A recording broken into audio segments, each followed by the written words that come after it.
Band, and they were chosen to perform at the 2019 Midwest Clinic, which is the world's largest band and orchestra directors annual conference. Joining them is the Clement Symphonic Band head director, Daniel Galloway, and assistant director, Leslie Flynn. So if you could join us as well, please.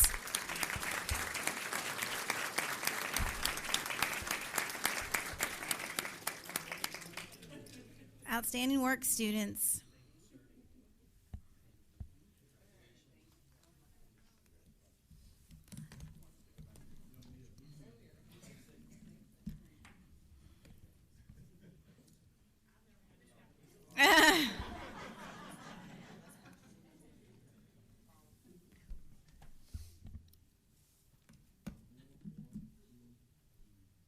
Great job, Clements.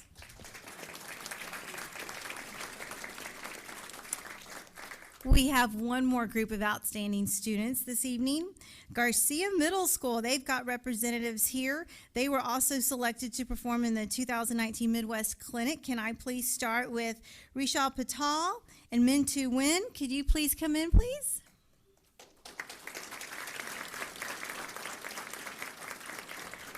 And I'd also like to invite the Garcia Chamber Orchestra directors, Francis Weberpool and Giovanni Fuentes.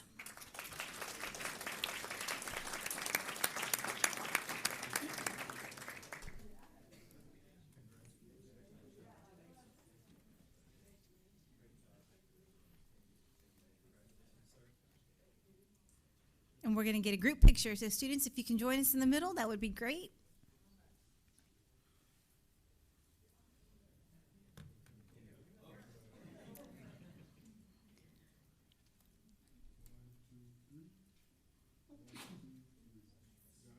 Congratulations. Good job, Garcia Middle School. Dr. Dupree, that concludes our recognition for this evening.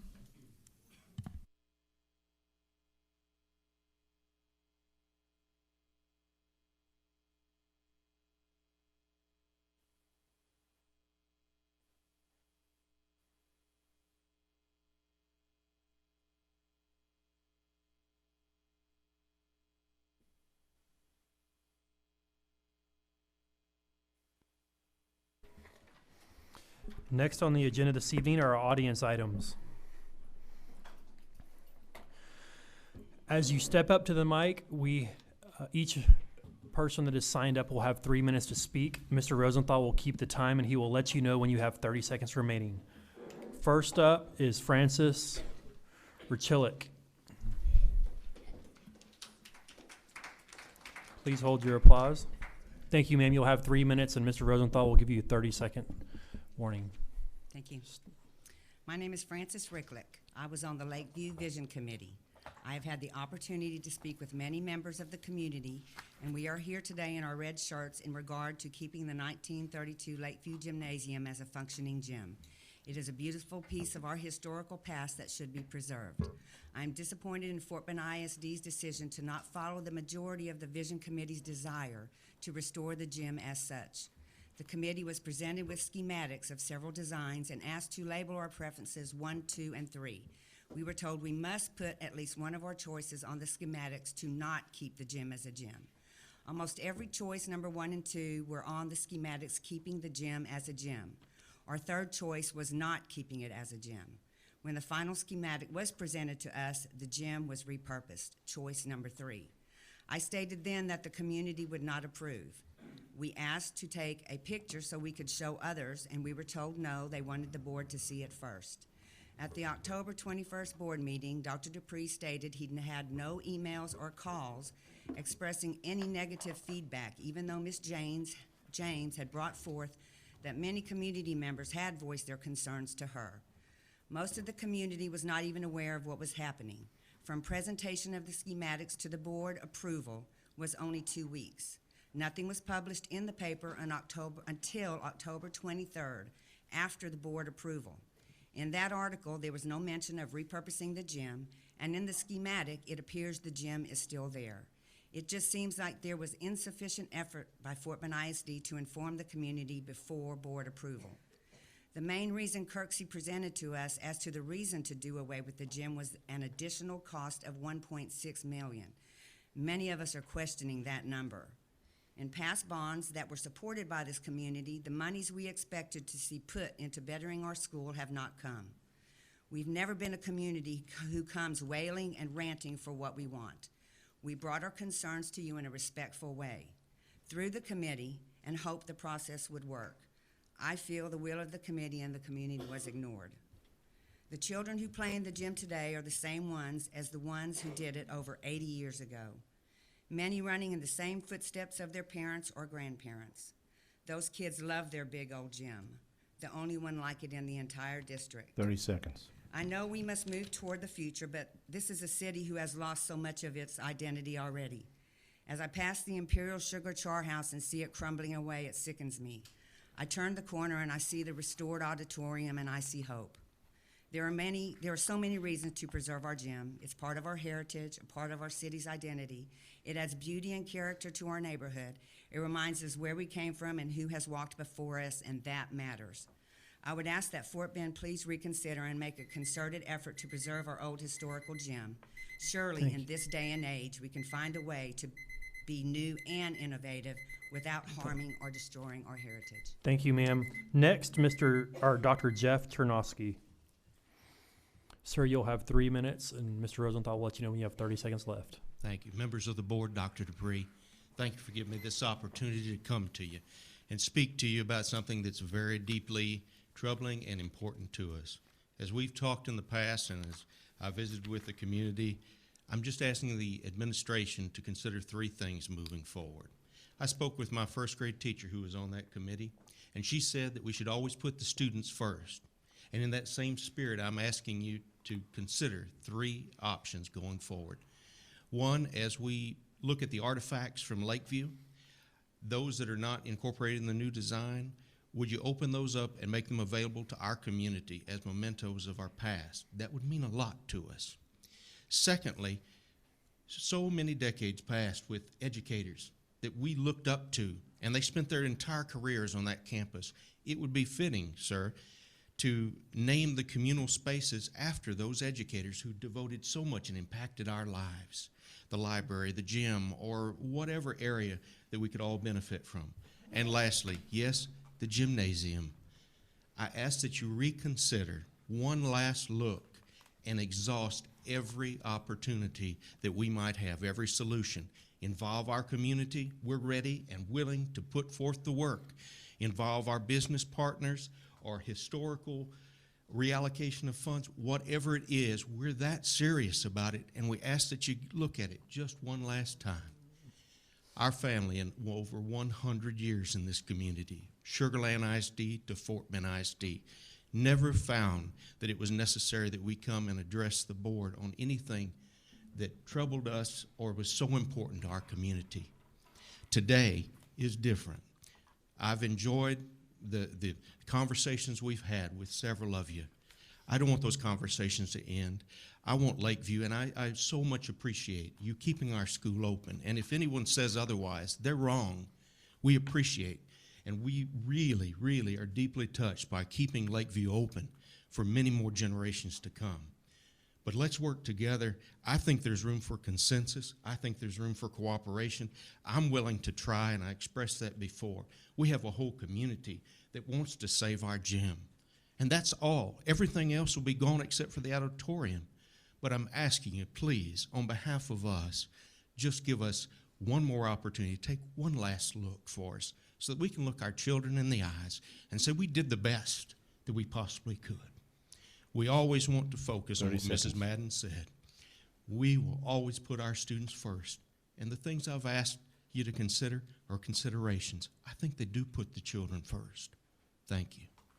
Thank you, sir. Next, Quincy Collins.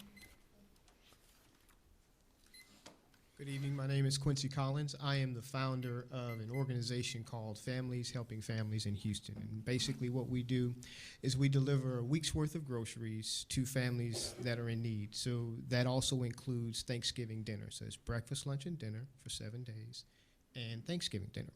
So we've been in existence now for 7 years. First year we delivered to 1 family. Last year we delivered to 100 families. This year, we're looking to deliver to 200 families. We've partnered with the Fort Bend ISD Police Department and also principals who have basically helped us find families that are in need within the Fort Bend ISD district. This year, we're going to be delivering and bagging out of the Madden Elementary School this Friday at 6:30, from 6 to 10 p.m. And then also that's going to be the non-perishable items, and we're going to be bagging the perishable items on Saturday from 6 a.m. to 10 p.m. And then from 10 p.m. to 2 p.m. we're going to be delivering to families that are in the Fort Bend ISD area. So what we've allocated for this year is for all of the elementary schools, we've allocated 2 families to each of them. So 102 families we will deliver to in Fort Bend. So I have a stretch goal, and I told the police officers, I said, I'm going to go before the board. I'm going to talk to you guys about it. So what we're going to do this year is that we're stretching the goal to 200, and we're going to add an additional 78 families for our middle schools and high schools. So that means that each middle school and high school will have 3 families that we'll deliver to. So when we're delivering, we have partnered not only with the Fort Bend ISD Police Department, but we've partnered with the constables, Fort Bend County Constables, and Fort Bend County Sheriff's Department, along with judges and assistant district attorneys who are all coming to Madden Elementary to help us not only bag but deliver to families in Fort Bend. So my ask for you is that I have a stretch goal. That stretch goal is an additional 78 families, okay? I have not hit my target. I'm about 50 sponsors away, which is about $150 to sponsor a family. But my ask to you and why I'm here is that we're doing this. I'd love for you guys to come out and at least deliver with us on Saturday. And deliveries are real easy. It's only 5 families that you will be delivering to. That will be your route. I'd love to see you guys there, and look forward to doing some really good things in the community. So thank you for my time. Thank you, sir. Appreciate it. Next, Mr. Mike Schofield.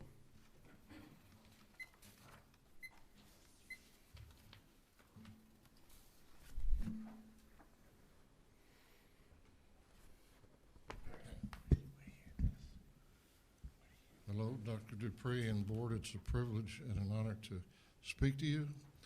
I have a lifelong interest in Fort Bend ISD. My girls went to Dallas. But I may be a little late on this, as I am on most things. But I have a suggestion for the calendar for next year. So if you'll bear with me. And these probably are not going to be popular suggestions, but most of the things that I suggest aren't popular. So on holidays, I suggest instead of a whole week for Thanksgiving, you go Thursday, Friday, perhaps maybe noon the day before for travel time for people. For Christmas, just 1 week instead of 2 weeks. I think that's too long. Then in the spring, we have what we call spring break, which is a week, which I think is too long, again. And perhaps we could have off Friday before Easter, maybe the Thursday at noon before then.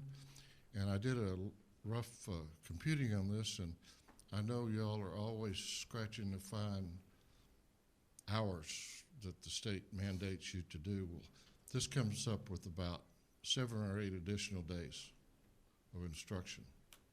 So you'd have that to work with. Maybe you might not have to start school so early in August, but that's an idea. So thank you very much. Goodbye. Thank you, Mr. Schofield. I wanted to thank all the community members that showed up this evening to participate in our audience item, so thank you for being here. Next on the agenda is our information item, the Leadership Development Update. Dr. Dupree. Thank you, Mr. President. As the board knows, our core beliefs of the district include a heavy focus on leadership and leadership development. And several years ago, we presented to the board a plan to roll out a significant leadership development opportunity in the district. Tonight, we're providing an update on that. I'm going to turn it over to Gwen Touche, our Chief Human Resources Officer, to begin the presentation. Gwen? Right, thank you, Dr. Dupree. Good evening, Mr. Burdine, Dr. Dupree, and members of the board. Leadership development is part of our district's core business, and we believe student success is best achieved when we have empowered and effective leaders leading our organization. Therefore, we are committed to developing leaders at all levels. During this presentation, you will hear how leadership development has evolved over the past years with the inception of the Departments of Leadership Experience, Teacher Development, and Student Leadership. As an organization, you'll hear how we've shifted from what an effective leader looks like to how we develop a leader, meaning how we grow leaders in our organization and how we provide them ways to own their own learning. You will also hear how we've moved from horizontal development that is mainly focused on job competencies to vertical development, in which we're giving leaders development opportunities throughout their entire journey with Fort Bend ISD. And lastly, you will learn how we've shifted from the old paradigm in which leadership was focused or resided in one person or one role to a new paradigm in which we have a collective process that is spread throughout networks of people, thus building leadership capacity within our organization. So at this time, I'd like to have members of the Leadership Experience Department, Teacher Development Department, and Student Leadership Department teams stand to be recognized for their work and where we are today.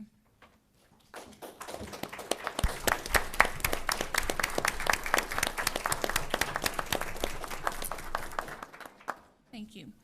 Please help me welcome our Leadership Development Presentation Team, Dr. Damian, Assistant Director of Leadership Experience, Ms. Hubbard, Director of Teacher Development, Mr. McCoy, Assistant Director of SEL and Enrichment Opportunities, along with our special student leadership presenters, Sarah Faulkner from Travis High School and Arslan Farouk from Bush High School.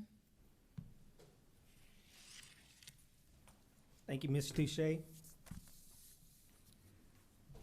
You'll see a picture of our leadership framework on the screen in front of you.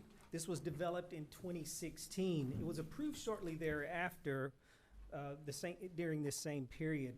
And over the past few years, this framework has been guiding our work. I would like to showcase our accomplishments and also our future goals today in this presentation. There are 4 main quadrants that are closely tied to our nucleus, which is the core beliefs and commitments. However, our framework is also linked to the outer bands, which consist of many strategic processes. The intent of our strategic plan is for our strategic plan to drive work into the framework, resulting in results for Fort Bend ISD. This slide is an overview timeline of the many successful programs that we've launched in leadership experience. Each column showcases yearly progress, and you can see with our inception in 2016-17, we began developing all the way to our future priorities, which is in the current year. So our infancy really begins in 2016-17. This is when we develop infrastructure. And during this time period, we take over many important leadership training opportunities. It's also the year that we develop close partnerships with the University of Houston to develop external pipelines for our leaders. During 2017-18, this is when the real work begins. This is our pilot implementation year. And many of these pilot programs you see are still around today. However, the items that are in blue have been expanded to include a broader reach and include more people. We begin a transition in 2018-19, and we start to differentiate our learning during this time period. All of our learning outcomes focus on the individual leader at this point, and personal data is now shared with our leaders to create a more personal and meaningful experience. When we go into 2019 and 2020, our future priorities, this is really exemplified by our employee. It moves from an employee leadership training model to now a model in which leaders can own and drive their own careers. So we're starting to capture more people within the system. The goal during this time is to provide opportunities for goal setting as well as mentorship And we also provide stretch assignments for our leaders during this phase.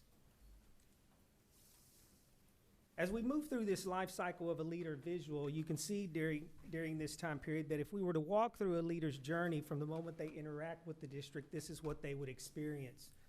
Of course, the attraction occurs with the great reputation not only of our board and superintendent, but we also have many award-winning teachers that have presented at conferences, as well as non-district people that have presented at associations, whether at state or regional levels as well. The attract and select, if we move into the select portion, once invited to the interview, participants participate in the DIP process, which is a group interview. During this group interview process, we have participants participate in problem solving as well as collaboration and critical thinking, all with the goal of ensuring job fit and organizational fit for Fort Bend ISD. If we move around our framework, you'll see that we begin to grow talent. And our growing talent, really this consists of a lot of onboarding plans that we have for our leaders, as well as job shadowing, coaching, and mentoring is also something that's provided, as well as monthly trainings. In yellow, you'll see our succession planning, and this focuses on Fort Bend ISD identifying leaders within the district. Our goal is to promote talent at all times. During this phase, our leaders recognize talent, but not only recognize talent, but they collaborate across the district on talent to ensure that we have a well-defined system.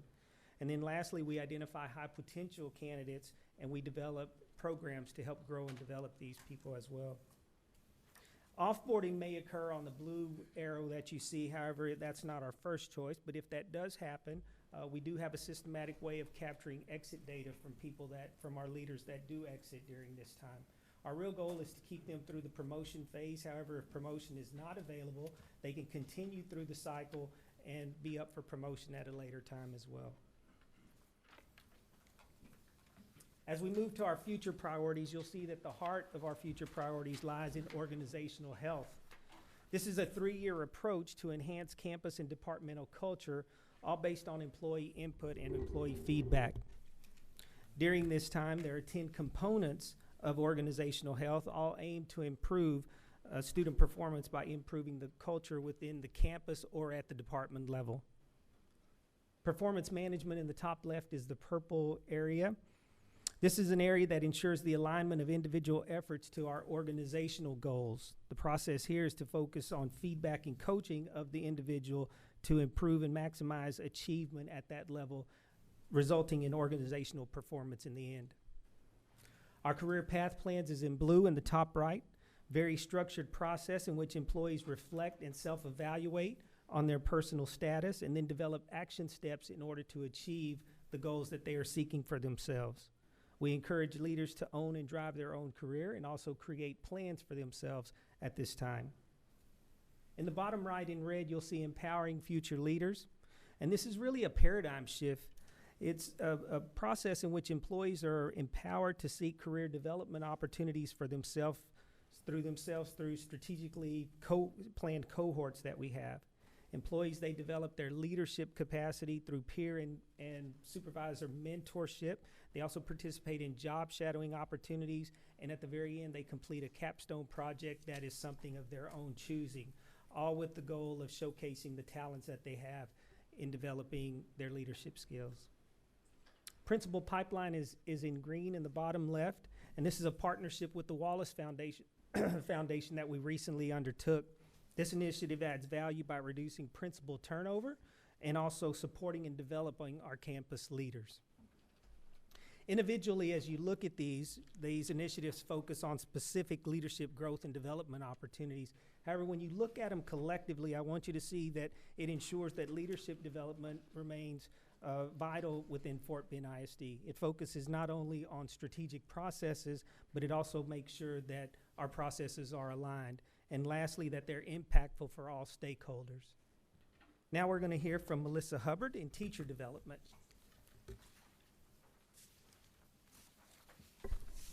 Thank you, Eddie.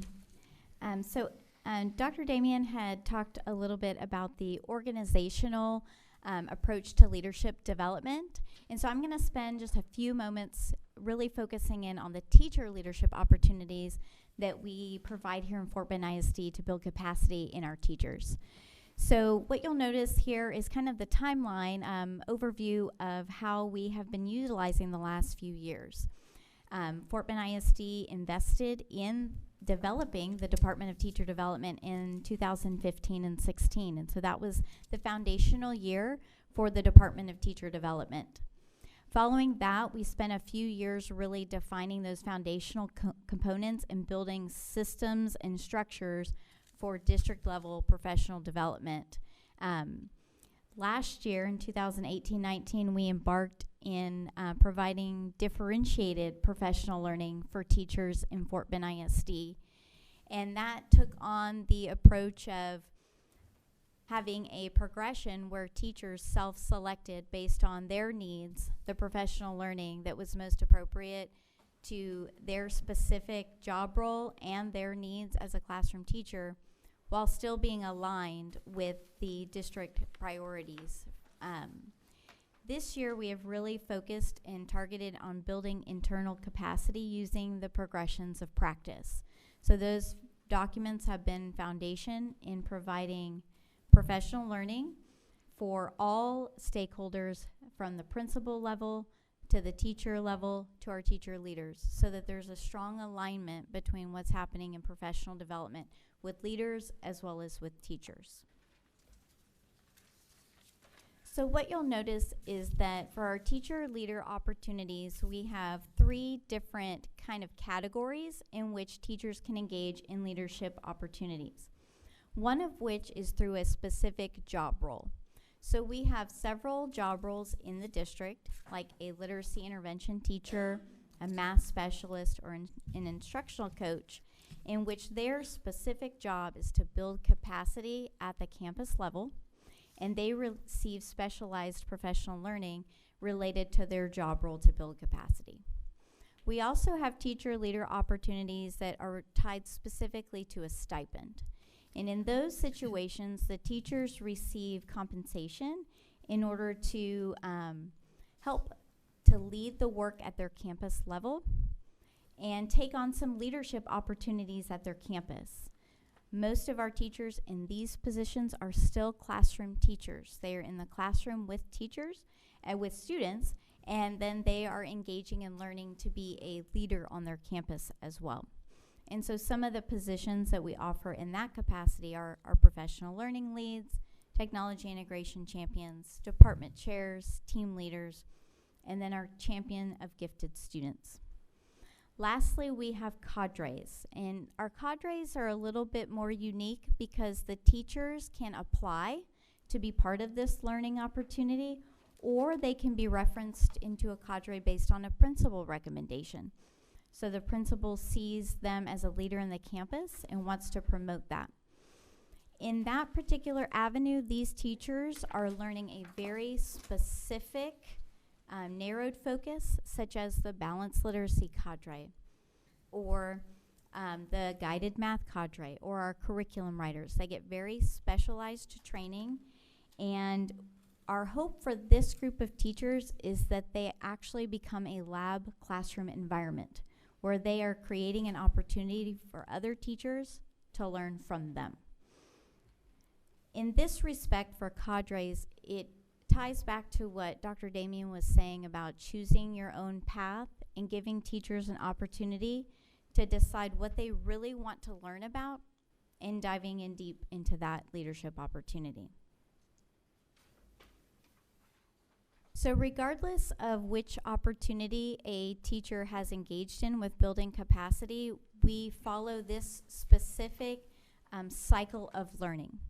And so all of these teacher leaders engage in a specific learning experience that's tied back to the purpose for why they are a teacher leader. And so that learning experience is targeted to that specific role that they're playing on the campus. After that, they engage in evidence of practice. So we're expecting these teacher leaders to put those that learning into practice, to be doing those things in their classroom, and bringing back artifact to show that they are actually implementing the things that they're learning about in order to revise and improve their own practice. The last piece of that is a lab classroom environment. And so in the lab classroom environment, we're encouraging our teacher leaders to open up the doors of their classroom and allow other individuals to come in and learn. They're modeling those practices that they're learning about in the classroom with kids, and then they're saying, come see what's happening in here. What this has done is we know that teachers learn best from other educators and seeing it in practice, and this has encouraged a lot of our teacher leaders to take risk. We ask our students to take risk, and we're wanting to create a learning environment where kids will take risks, and this creates an opportunity for our educators, our teachers, to take risk and show others the great things that are happening in their classroom. So this year we are in the development stages of a teacher leadership framework. And so you'll see on the screen certain components that we are building out to promote teacher leadership in Fort Bend ISD.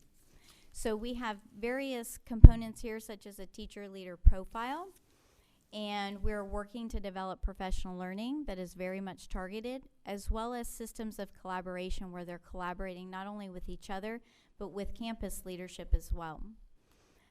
Part of that is to think about incentives that might be available to teachers so that we can recruit and retain teachers in Fort Bend ISD who are reflective of their own practice, who are willing to revise and think about their teaching practices, and then are interested in improving the learning environment for all kids. And so we are working to develop this framework, and we are excited to be able to support this work in Fort Bend ISD. The last thing I'd like to do is we do have some teacher leadership people here in the audience who have dedicated a lot of time to impacting the work on their campus and the students on their campus. So we have a representative from each of those 3 different leadership opportunities here. So I would like to ask teachers and teacher leaders if y'all will stand and be recognized.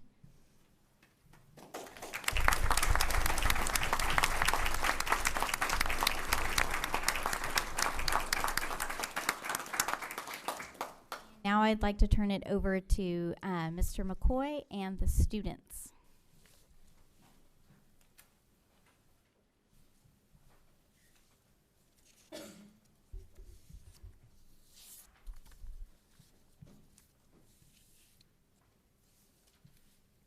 Good evening. I am Sarah Faulkner, a lead voice ambassador from Travis High School. My name is Arslan Farouk. I am a member of the Student Leadership 102 program representing George Bush High School. Go Broncos. This evening, we're going to present to you the programs and the efforts of the student leadership team in the Social Emotional Learning and Enrichment Programs Department. Sarah? The mission for student leadership is to develop leadership potential in all students, no matter who you are or where you're from. Our vision, whereas, is where we, as students, are able to develop skills necessary to proactively make change in our community. We're becoming partners with staff and administration in diving into the community and the culture within our community. The aims of student leadership are accomplished through development opportunities at the campus and district levels. The campus-based opportunities include Student Council, Honor Society, PALS, Teen Leadership, and No Place for Hate. These campus-based opportunities are thanks to our district. They provide direct support to our campus administration and sponsors to accomplish their organization's mission. Our district programs include the Global Initiative, Student Voices Advisory Network, Leadership 101 and 102, and ROPES. The reason why I'm talking about these programs is because they have impacted me throughout my education. Going into middle school, I decided to join PALS. As a PAL, I went to elementary schools and I got to be a friend to an elementary student. That taught me how to put others before myself. I was able to be a friend for the little girl who may not have had a friend to look up to. I was her role model, and I took these experiences into high school as I decided to join National English Honor Society, where every single week I end up going to during lunch to the Writing Center, where I help others develop their literacy skills. I'm here to tell you that student leadership has not only impacted me, but has impacted my peers and the rest of the students within our district. So all the district programs that Sarah mentioned are all connected to the attributes of a profile of a graduate. As the student leaders, we're able to sharpen these attributes within all the different sessions that we have throughout the year. Using resources such as the Strength Finders exam, team-ups with the nonprofits, project planning, and the Habitudes character lessons, we're able to really sharpen what it means to have these attributes of a profile of a graduate. And we equip ourselves with these skills that we carry on throughout the rest of our lives. With all the different opportunities that the district has given us, we've been able to help serve others in the community. And the best way we've been able to do that is by planning events that have required the collaboration and the communication not only within us as student leaders, but also with the higher ups in the district. And we have actually come up with very creative ways to expose the leadership characteristics to others in the community as compassionate citizens. And as we pass on all this information to other people in the district and in the community, we learn new skills ourselves, and we're able to take it with us as we go along. Now, specifically for Leadership 101 and 102, it is a 2-year program that helps develop the future leaders that will go into the workforce and the community and contribute to society. The leadership team works with us on small different exercises to help develop all these different skills and ideas. In the 7 different sessions in Leadership 101, they delve into the attributes of a profile of a graduate. Each session focuses on one attribute, and they delve into the deep understanding of what it is and how it is applied. To find out how it applies to the community, they visit different fields of work within the community to see how different workforces use these different attributes. In Leadership 102, which I am representing today, we get to apply all these skills that we learn by teaming up with nonprofits and applying their ideas and their all the different ideas and all the plans that they have, working with them as student leaders. And as we go along throughout the year, we develop new skills that we take on after high school and try to use it within either college or the workforce. Both groups that we have in Leadership 101 as well as 102 actually advocate to the government at the state and national level and trying to improve the education system that we have today. And to pass down all the leadership skills that we have with us, we decided to go to the younger generation in the elementary schools. I'm sure you board members may know last year, we kicked off our elementary school conference, which was a huge success based on the feedback that we got. And all the experiences that I have learned myself and all my cohorts have learned, we've seen that leadership is very deep and it's very expansive. There's so much more to it that we may have not seen before in the past, and we get to learn all these skills and take it with us forever.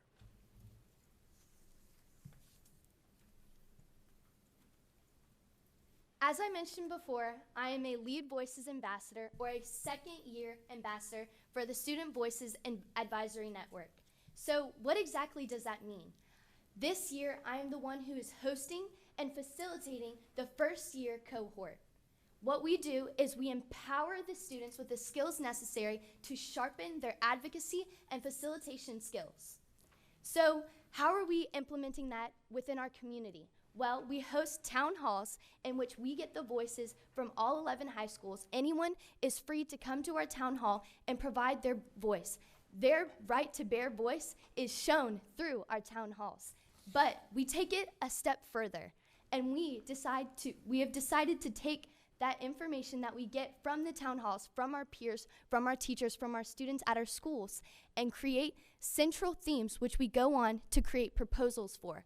You may already know at some of the high schools there is Mega Lunch. Mega Lunch was a proposal made by one of our groups from Student Voices.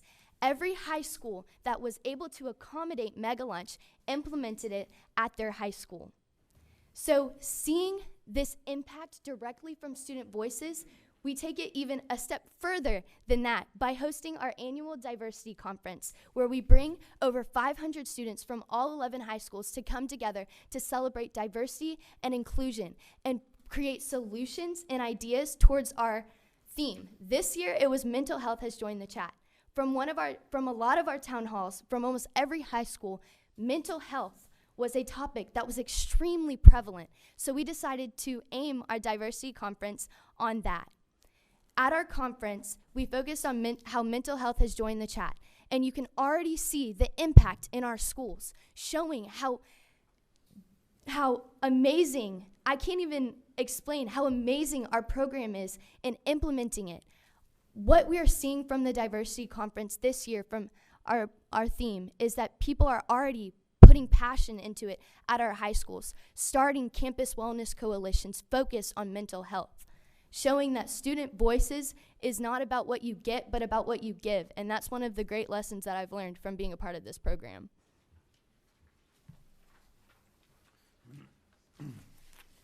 Now, I can think of no greater illustration of the impact of our work than the presentation that Arslan and Sarah just gave, so we're extremely proud of you for that. Now let's look at where we've been and where we're going in our student leadership development in the district. In 2016, the board established the student leadership team to help to deepen the development of our student leaders across the district.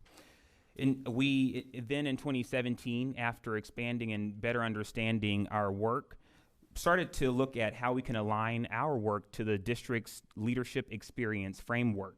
And we do that, first and foremost, by our recruitment and our recruitment strategies. We modernize our recruitment, and many of you on the dais have interacted with that, which has helped us to get greater access to our students to participate in our leadership development programs at the district level, and has produced a more diverse candidate pool for our leadership initiatives. We've also taken students through goal setting and intentional groupings based on the StrengthsFinders assessments that they participate in. We also are growing our talent through team building exercises and creation of leadership opportunities within our group, similar to what Sarah represents this evening. And we take a stab at some succession planning related work through project memorialization and career planning with our students. Moving forward, we'll continue to explore leadership opportunities for students at our middle school levels, and we'll continue to look at expanded global partnership opportunities so that students can continue to see themselves as leaders through a global context. We hope that through this evening's presentation, you've seen that leadership development is a priority at all levels in our district, whether from learners in our administration to the classroom, and from the classroom beyond. We are developing leaders at all levels who help to develop students who exemplify and embody the attributes of the profile of a graduate so that they may be equipped with skills that they need to be active and productive contributors to our great society. We're now open for questions. Thank you very much, sir. That was a wonderful presentation. Mrs. Helliger. Thank you. I don't know where to begin, but first of all, you basically summarized exactly what I thought of from the presentation of Mr. Wait a minute, I had it. Mr. Farouk and Ms. Faulkner. Ladies and gentlemen, can you stand, please? You all did such an excellent job. You should be really, really proud of yourself. You used your voice to share with this, as many people that is watching over the next many days and years of what the profile of a graduate is about. And you all should really be commended. You should be very proud of yourself. And if the parents are here today, I see a mom somewhere, so you all should be very proud of your children as well. I mean, they did an excellent job. It was the highlight of my day to listen to you guys present.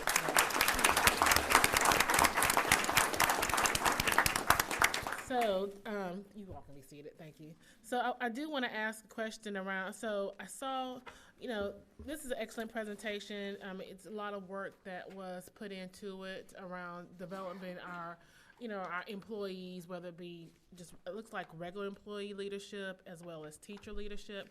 And I do want to ask this question because I get this a lot around, I don't have a career path. I want to become a principal. I want to become a head counselor or whatnot. So I was trying to tie, or maybe I missed it. So excuse me if I did. If I looked at page 4 talked about the employee leadership, and you had some opportunities there around principal onboarding, assuming that principal and AP onboarding programs. And now, does that feed from the teacher leadership opportunities on page 9? Because I know you only focused here in this particular presentation around literacy intervention teachers, math specialists, instructional coach. Is that do you have to do that in order for you to become a principal? So I want to just kind of see, how does this feed into this piece? Yes, ma'am. So with the onboarding process, that's really for our new leaders. However, for someone in the situation that you were explaining that wants to become an assistant principal and move into the principalship, that empowering future leaders would be an opportunity.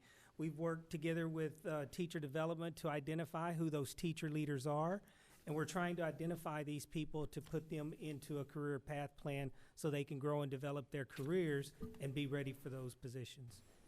I would interject, because you asked specifically, I do think there is a direct connection between teacher leadership. As we're looking for assistant principal candidates, we always, because we often, Joe meets with them, I meet with them, Deanna, often a teacher will reach out and say, I want to become an AP, how do I do that? And we say, are you a team leader? Are you taking any kind of active leadership role at your school now? Because if they're just teaching in their classroom and they haven't exerted any leadership on the local campus level, then we encourage them first to take that step and start establishing their skill set as a leader before they would be considered for a district level or a higher level leadership. So there is direct connection. Often what you're going to find is individuals in those categories on page 9 feed them directly into APs. But one of our missions, and I think Melissa might want to address this a little bit, we want teachers to feel comfortable staying teachers. Because I think one of the problems we're facing in education right now is that people think they need to move from teacher to administration to make money or get more authority. But we want to fully empower teachers and have schedules, pay schedules that reward teachers for moving up by leading other teachers while still being a teacher in the classroom. So there's multiple career paths for teachers, and they do all start really on that page 9, those levels of leadership, whether they want to advance as teacher leaders or into administration.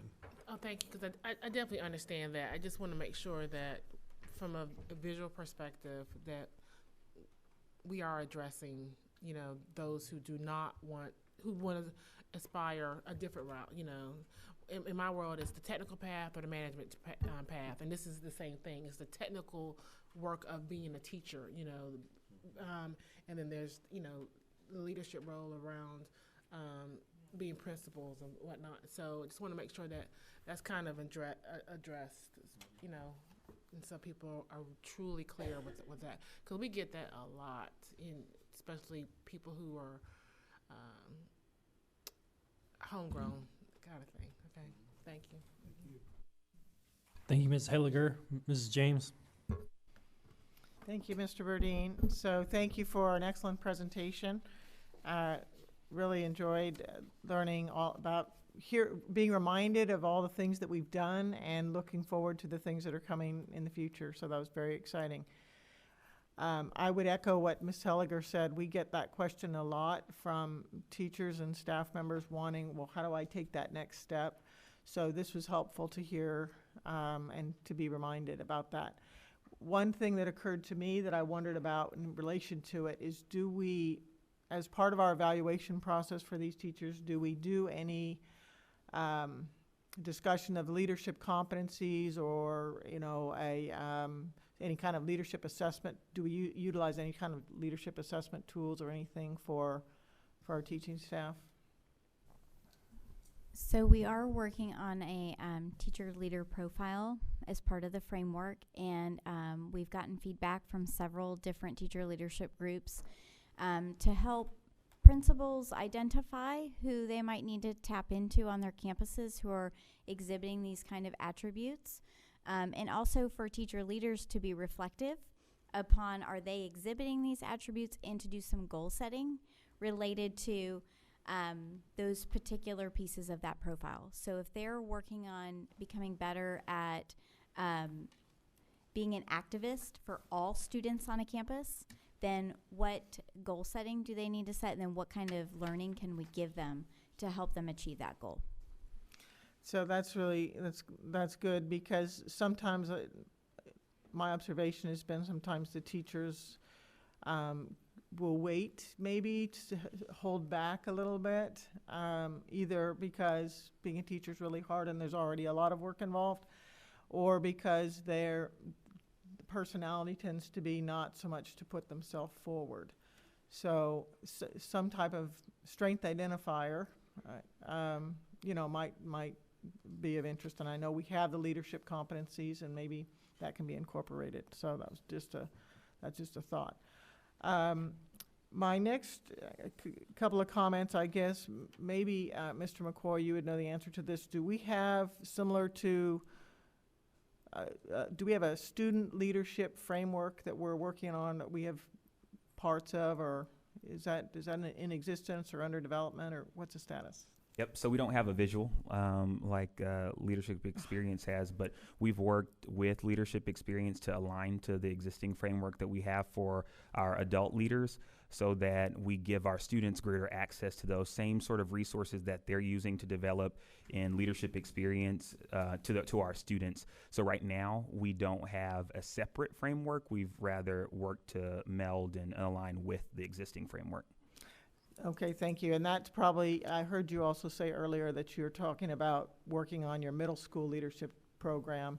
So I suspect as we're going from one level to the next in the secondary schools, it'll maybe become more necessary to coordinate those different efforts. So so that's good. And I guess the other thing I wanted to say is similar to Ms. Helliger, is that it's very, very nice to hear from students in the boardroom. So Sarah and Farouk, we appreciate you being here. I know I've seen you present in other venues, and I was at the diversity conference, so I got to hear when mental health joined the chat. So I appreciate your leadership and coming tonight to take time out of your evening to share with us. One thing that occurred to me is, particularly as you were talking about your journey from middle school to high school, I started thinking about exposure of our elementary school students to leadership opportunities. Now, I know there's an elementary school leadership conference.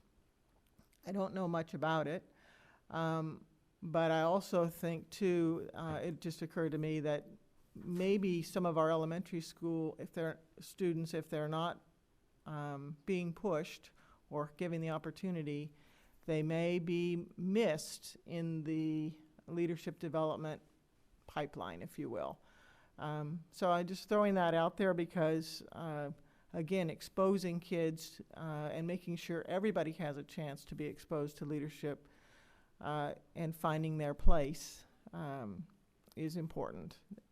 Would you have any comments on that, Dexter? Yeah, so thanks to the board's vision, last year we were able to host the very first elementary leadership conference. Huge success. There were 3 separate conferences on Saturdays for our students. We had over 500 students that we impacted through those. This year, because of the feedback we received, we'll be continuing the conferences, but we'll do it on a school day. And so that's going to happen in April, the second week in April. And so we're happy that our Leadership 101 and 102 students will then be pouring back into our elementary learners. In terms of the elementary pipeline, leadership pipeline, we do a lot more intentional work through our National Elementary Honor Society that we just established protocols for last year, and we've seen great success. And now we're going into our second cycle with that on our campuses, and then other things like our student councils at our elementary level that then feed into the work that we do in middle school and high school. I think it's a good question for us to continue to explore, so we'll definitely put some more laser focus on that for sure. I would interject and follow up to what he added, is that the board did approve stipends the last 2 years that have really expanded the number of elementary opportunities, because now we're able to stipend teachers to sponsor student council and the National Elementary Honor Society and those things. So now the expectation is all schools have those opportunities because we're paying teachers to sponsor them. So it's not just optional and elective anymore based on teacher interest. So we're really seeing a vast growth, just a groundswell of growth in those programs at the elementary, which is helping. Yeah, that's great. And I'd forgotten about that, but thanks for that reminder, because having the student councils or the honor societies and things like that do give a chance for a lot more kids to have an opportunity. So thank you very much. Excellent presentation. Thanks for blending all the pieces together, and we can see it's working from the boardroom to the classroom, so appreciate that. Thank you, Mrs. James. Mr. Rosenthal. Thank you. First, I'd also like to echo my colleagues' sentiments about having students speak in the boardroom. You guys followed a great presentation that we had last month as well from the group at Dulles. And so you guys did a great job. Thank you for coming. I was at all three of the elementary forums last year, and I appreciate the students, the 101, 102 leadership students for leading that. And I didn't participate in all the individual groups, but I was there for the intros and the beginnings, and it looked like it was a successful program. And so I'm glad that we're going to continue that. Question, back on page 9 we were talking about. So do the people in these, the teachers in the cadre group, are they eligible for stipends as well, or? So there's different opportunities for teachers in the cadre groups. For instance, when you look at curriculum or PD support, they receive compensation for writing the curriculum, and they can also receive compensation for presenting. So we utilize them as presenters for summer professional development. Okay. So they're teaching other teachers. Okay. And then the other instructional cadres really focus on during the day type of training. So when a teacher, say, opens up her classroom and other teachers get to come in and watch what happens and observe, is that something that's encouraged on campus, or is it something that the teachers really want to do? Because I'm just concerned that, it's like, yeah, well, I do that too, or whatever. I mean, is it appreciated? Is it being used? Yes, we've been, the first year there was a little bit of hesitation because you're very vulnerable to open up your classroom and have your colleagues critique you, so to speak. So we've spent a lot of time training the people who might facilitate that, and the teachers really training their staff on what it looks like. And that's why we call it a lab classroom instead of a model classroom, because they're learning too, and they're learning the practice, and then they're trying it. And so our teacher leaders who are doing this in their classrooms are open to feedback from their colleagues. So we've really made it a kind of a reciprocal learning experience instead of you're coming in to watch me and I'm going to do it perfectly. And that's taken a lot of the pressure off. And it's also my door is open. This is what I'm working on. If you've got time, stop in and see it. We've also started doing learning walks, and we have a lot of teachers this year that have started participating in campus support team walks, where they're with district employees, campus leaders, and teachers all walking into classrooms together. So it's been a really neat experience. I think if you can continue to cultivate that positive culture where it's not a gotcha culture and whatever, I think that's also a game changer for the district. I really do. I just think that's important, so thank you. And then finally, do we expect or have we seen or do we expect to see a decrease in turnover as we provide more leadership opportunities, for all our employees? And is there a way to measure that? So I'll take that one. We have measured, we have seen the attrition numbers go down. We've actually set that as one of our performance measures in HR, and so we're benchmarking this year to evaluate that every year. So we're looking at the promotions within our organization, and I don't want to be quoted, but I believe that we hired 12 out of 14 of our assistant principals within our organization. We're looking specifically at principals, and the numbers were high like that as well. So we have seen improvement, and we will continue to measure it over the years to come. Great. Okay. And if I may, I'm sorry. No, was go that ahead. it? No, thank you. Yes. If I may, Dr. Dupree, I would like to speak to Ms. Hagler and Mrs. James' question around our employees. You know, we have 10,000 employees, and like you, we also here in HR that I'm looking, you know, as a counselor, I'm looking to move into another role or any position within our organization. And one of the items that Dr. Damien highlighted in his presentation, we've given you in your board memo packet as